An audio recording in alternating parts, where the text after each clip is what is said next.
प्रेम की मिसाल जब भी देते हैं तब श्री कृष्ण राधा के प्रेम की मिसाल ही सबसे पहले देते हैं।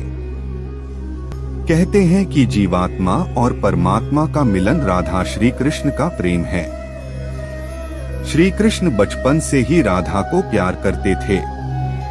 दोनों के प्रेम की अनुभूति श्री कृष्ण को 8 साल की उम्र में हुई थी। श्री कृष्ण के दैवीय गुणों के बारे में राधा को पता था। अपने मन में प्रेम की स्मृतियों को राधा ने जिंदगी भर बनाया हुआ था। दोनों के रिश्ते की यही सबसे बड़ी खूबसूरती है। शास्त्रों में कहते हैं कि 2 ही चीजें सबसे ज्यादा श्री कृष्ण को अपने जीवन में बहुत प्यारी थीं। श्री कृष्ण की यह दोनों चीजें एक दूसरे से आपस में गहराई से जुड़ी थीं और वो थी बांसुरी और राधा। राधा श्री कृष्ण की तरफ उनकी बांसुरी की धुन की वजह से ही खिंची गई थी। श्री कृष्ण अपने पास बांसुरी राधा की वजह से ही रखते थे। श्री कृष्ण और राधा का मिलन भले नहीं हुआ, लेकिन एक सूत्र में दोनों को हमेशा बांसुरी बांधे रखती है। कृष्ण के हर चित्रण में बांसुरी जरूर होती है। राधा के प्रति श्री कृष्ण के प्रेम का प्रतीक बांसुरी ही है।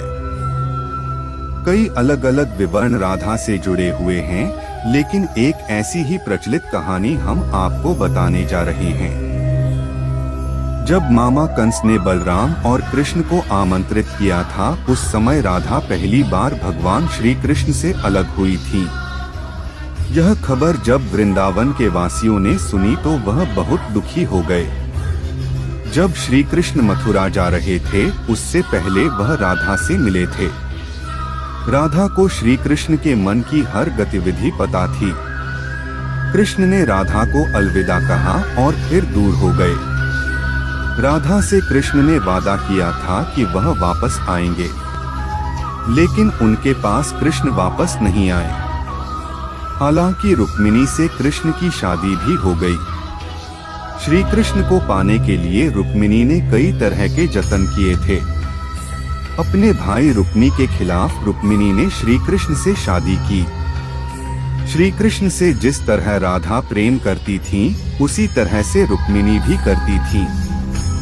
श्री कृष्ण को रुक्मिणी ने एक प्रेम पत्र भेजा था, जिसमें लिखा था कि वह उन्हें आकर यहाँ से ले जाएं। उसके बाद रुक्मिणी के पास कृष्ण गए और शादी कर ली। वृंदावन जब कृष्ण ने छोड़ दिया था, तब से ही राधा का वर्णन भी कम हो गया। जब अंतिम बार राधा और कृष्ण मिले थे, तब कृष्ण से राधा ने कहा था कि वह उनसे भले ही दूर जा रहे हैं, लेकिन कृष्ण मने से हमेशा राधा के साथ ही रहेंगे।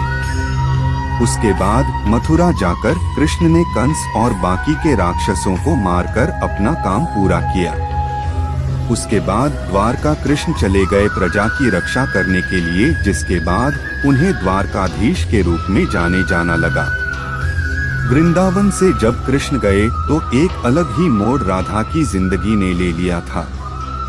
एक यादव से राधा की शादी हो गई। अपने दाम्पत्य जीवन की सारी रस्में राधा ने पूरी की और बूढ़ी भी हो गई, लेकिन कृष्ण के लिए ही उनका मन तब भी समर्पित था।